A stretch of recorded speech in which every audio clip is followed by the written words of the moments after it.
To the world, make it a better place for you and for me and the entire human race. There are people dying. If you care enough for the living, make a better place for you and for me. Hello everybody, I'm Lady Cheryl. Welcome to my YouTube channel. In this episode, I'm going to share with you the raised garden bed that I started so that I can have a flower bed in the fall and of course next year. And then I'm going to share with you how I pot up my tomato seedlings. And I'm just going to do one of the mustard greens to show you how I do things when it's so hot here in Texas to get ready for my fall and winter garden. And I'm also going to share with you how I'm going to solarize my garden beds. Okay, let's get started. Bree and Brian helped me today, and we finished this garden bed right here. And we have some more reclaimed soil from the pots that we grew things in from the emergency garden, like you see here. And we're going to empty that. You want to empty that for me, Brian, here? Because this is just going to be a small flower bed. Yep. Very good. Oh, a perfect sandcastle. Mm-hmm. Okay, and we'll be back to show you some more later.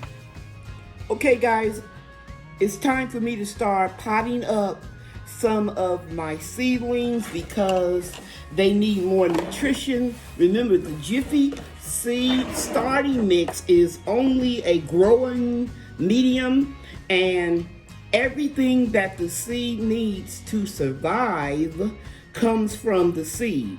But once it starts to put on the second set of leaves, or if the plants start to turn a little yellow, like you can see in these plants here, these seedlings here, it's time to give them more nutrition. Now this is number 7. Those of you who have been following along with my starting seeds series know that I labeled each 6-pack a number, and it corresponds with the number on the seed test tube. So this is number 7 here. This is Brandywine tomato that I'll be growing in the greenhouse during the fall and winter. So I have removed all of them out of the 6-pack, and I'm going to take maybe 4 or 5 of the best ones, and I'm going to pot them up. Now, here's my little cup system. I'm going to put potting soil, which I have on the floor down here next to my back door, and I'm going to put little holes, about 3 of them. You can see me cutting them here. And I'll stick the scissors through here so you can see where the holes are, because it's kind of hard to see on camera through this translucent material. See, there's a hole there.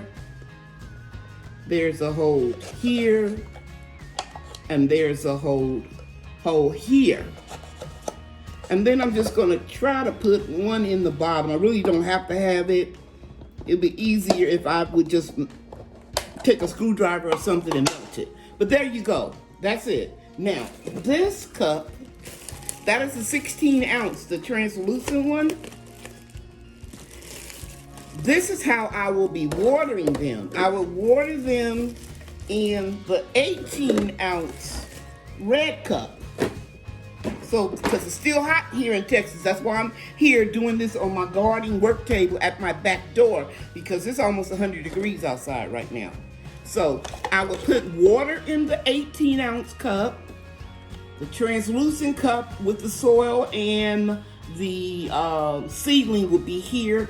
The light won't turn this all green from moss and burn up the roots, because this red will absorb some of the heat and prevent it from drying this out so quickly.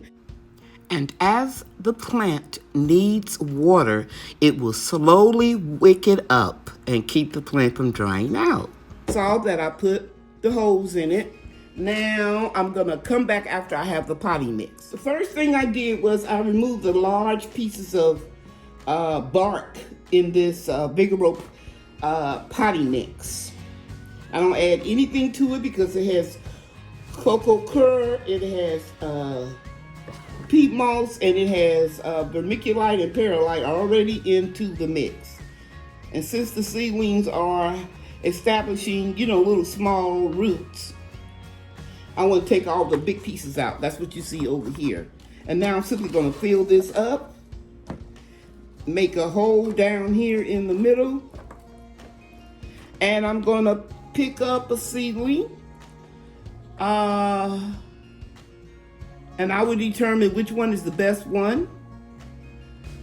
And I'm just going to gently remove that one, sit it here. And with tomato plants and tomato seedlings, all along the stem will grow fibrous roots. If you look at them real close, you'll see a little fuzziness like peach skin. So I'm going to fill this all the way up, because that's how I'm going to pack it in gently, because that's how far up it will grow roots. Now, all of the other seedlings, the greens, the collards, the different types of kale that I have, different types of mustard that I have, they will stay in this container until they go into the ground. Now, I can put them in the ground now, but I really need to shade them. I need to watch them. We have super, super hot temperatures up until really October. One year it was very hot, like 90 degrees on Halloween night. So this is why I'm doing it like this. Now, I will pot up the tomatoes, but I won't be potting up these, all of the leafy greens. I will not be repotting up again the beets. I will put these in the ground and I'll take you along with me. But for the next month or so, I'm going to be constantly turning over the soil in my raised garden beds, and I will be adding neem oil and water and a little dish soap so I can kill the spider mites that are in those beds. And then after I'm satisfied that I think I've gotten most of the spider mites, I would put a 6 mil greenhouse plastic over the beds to solarize it. It won't kill the earthworms. They'll go down way beneath in the soil and into the earth, because the cardboard that I put on those beds 10, 15, 20 years ago have broken down. So don't worry about killing your beneficial worms or insects. But I will solarize them for 30 days, and then I will utilize the space with my transplants. Don't just go sticking plants in the ground when you've had an infestation. Okay? All right. So that's it. Then I'm going to, for the first time, I'm going to lightly water around in a circle. And then I will add water, no holes here, into here, and it will absorb it up. Again, I am not going to use rainwater. I'm going to use distilled water or purified drinking water. I buy it by the gallons because I have kidney disease. And I will be using that because I will be bringing them in and out of the house until I get my rodent problem under control that I told you guys about. If you're new to my channel, I had some rodents eating the tops off of my seedlings and I had to replant them. And you can see, guys, they came up. This is on the Swiss yard. So I'll come back and I'll just show you how everything looks when I'm finished. I don't believe in wasting time, so I'm not going to prolong this video. Okay, guys, I have 4 Brandywine seedlings potted up, and I put a little label on it because, you know, I told you guys I had products for years and I have all these labels that I don't use, so I use them when I get a chance. And I've labeled them all Brandywine. I picked 6 of the best of the seedlings, 4 for me and 2 over here for my daughter. So now I'm going to take this purified water and I'm going to water right just at the top.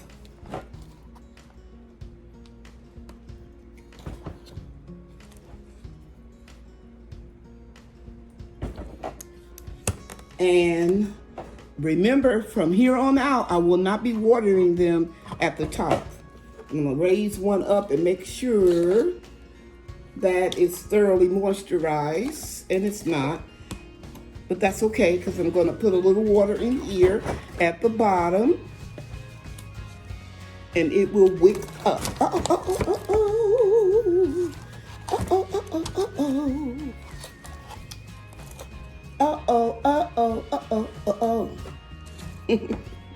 So I'm gonna be careful and put just a little water in there.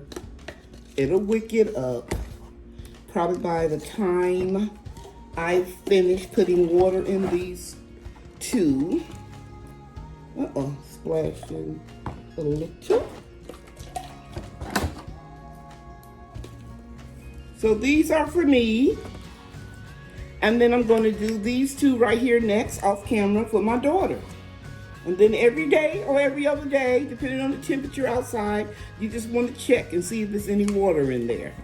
And you'll see that it'll start looking dry at the top. Remember, water from the bottom, keep the plants dry at the top. And I failed to say why I do this, and that is because you want to prevent fungus nets by having a dry surface. Now this one, I see that I can add more potting soil. So examine your work when you get done. I'm just going to add some more potting soil. After I watered it, then the level went down. So remember those fibrous roots, I can't say it enough. They will grow along that stem. So I'm going to take that one, and this one, it moved a little bit, the potting soil line. So I'm going to take some of this good soil, and this is new soil that I'm working with. I'm going to just press it down, and let's see how much water we got left in here. Just a little. Can you see that? It'll wick itself up. And ladies and gentlemen, that's how you pot up a tomato. Pot it all the way up. As long as the stems or the little leaves are not touching the soil. Because if there's any, because we just sterilize this soil. We only sterilize the Jiffy starting mix. So all the microorganisms that are in here are just in here. And we'll hope that they will be beneficial to the plants. Now, because there are worm castings and other additives in this soil mix, I don't need to give them any kind of neutralizer. I'll wait until another month, and then I'll start feeding them some comfrey liquid fertilizers that I make. And if you all look at that video, I told you I always have 2 gallons on reserve. And yeah, so that's where I'll start feeding these plants. Now I'm going to come back when I cut some more holes in the bottom of these cups so that I can show you how I transplant greens. Now I'm going to do my greens a little bit different. I'm going to pre-moisten the soil, and I keep a little center indentation there. I'm going to pre-moisten this soil. You can see it going down. I do them just a little bit different. And I already thinned out these. I kept no more than 3 or 4 little, and these are the red mustards. So I'm going to take one, and I don't want all of the seed starting mix because I want it to start getting some nutrition. And I like to have my hands in soil. It's something that I just like to do. I like the feel of it. And then I put that in that center. Can you see that? Yeah, you can see it. And I can take that seed starting mix and mix it in with the little potting soil. These are red mustards, and they are not as green when they are young, but because they're going to start turning red. So you see a little tinge of red in there. And then I'm going to water just a little bit more, and it's dripping out, and I don't need to put any more water in the bottom of here. Tomatoes have longer roots, and if you notice, these roots were very shallow. So it's enough water in this cup to last them a couple days. And you see it's coming out of the bottom already. Oops, so I don't need water. And this is not my dining room table. This is a garden table that I usually have outside. And I sprayed it real good with neem oil and dish soap because it had been out there all season before I brought it in my house. And that's why I always use water, drinking water, while I'm working with seedlings, because I don't want gnats and things to come in the house. Okay? So, yeah, that's it, guys. I'm going to continue to do this off camera, and I'll bring you back in a few days and let you see how well everything is doing. Oh, you know what? I forgot one thing. A while back, I told you I got these at Lowe's. You don't even have to ask for them. You just put them in your basket, and when you get up to the counter, you just tell them, ma'am, I was told that I can get these, and they say, yeah, we just throw them away. So I saved them. I got like 20 of them the last time I got them. And I'm putting them like this so I can evenly distribute the weight. Let me move this so you can see it. Yeah, and so I will be housing these in these little container holders that nurseries have. Lowe's will give them to you free. Home Depot, I think I told you guys before in another video, they have their people, Bonnie's people to come in and pick them up. Okay? Yeah. So actually, I prefer to go to Lowe's than Home Depot. And so now I am going to go ahead and put a label, because I have thousands of these. I'm going to put the red mustard on this little label. Can you see that? And then put it here. So I'll know exactly what I'm transplanting in the ground. Now, you can, if you live in a cooler climate, you can go ahead and transplant yours in the ground. Remember, I'm in Texas, I'm in zone 8A, and we have triple-digit temperatures in July and August. We haven't had that many yet we didn't have that many triple-digit temperatures in July, but it's coming, okay? So I have to do things according to my gardening zone and the temperature and the wind factors in it as well. But these will be outside during the day, and I'm going to bring them in at night until I relocate the rodents that have been in my yard. Okay, I hope you enjoyed this video. I hope I've shown you something you can use on your gardening journey. I appreciate you taking time out of your schedule to visit my channel. And I always tell you that God loves you, and you know that I love you too. Thank you for watching. Bye now.